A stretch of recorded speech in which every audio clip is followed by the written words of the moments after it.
So today I tried to save a little money by going to a beauty school that specializes in nail services.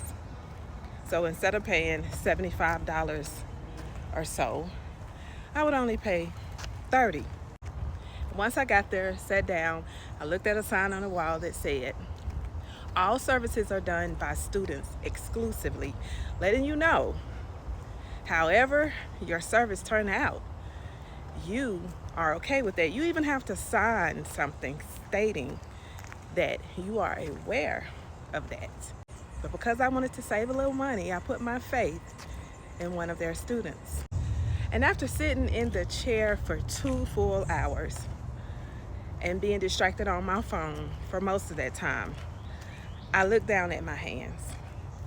And the girl must have noticed that I was looking at my hands because she said, trust the process. And I just knew by her saying, trust the process, my nails was looking a bit funky. And at first glance, they looked okay. But when I brought them closer to my eyes, y'all, it looked like a 5-year-old had been playing with my nails. And I'm not even exaggerating.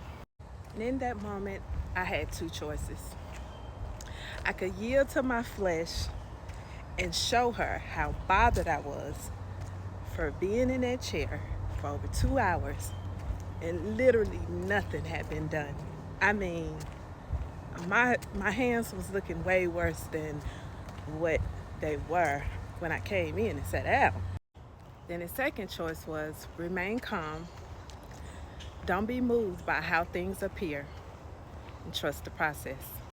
So I chose the latter of the two and didn't even allow her to see how bothered I was on the inside.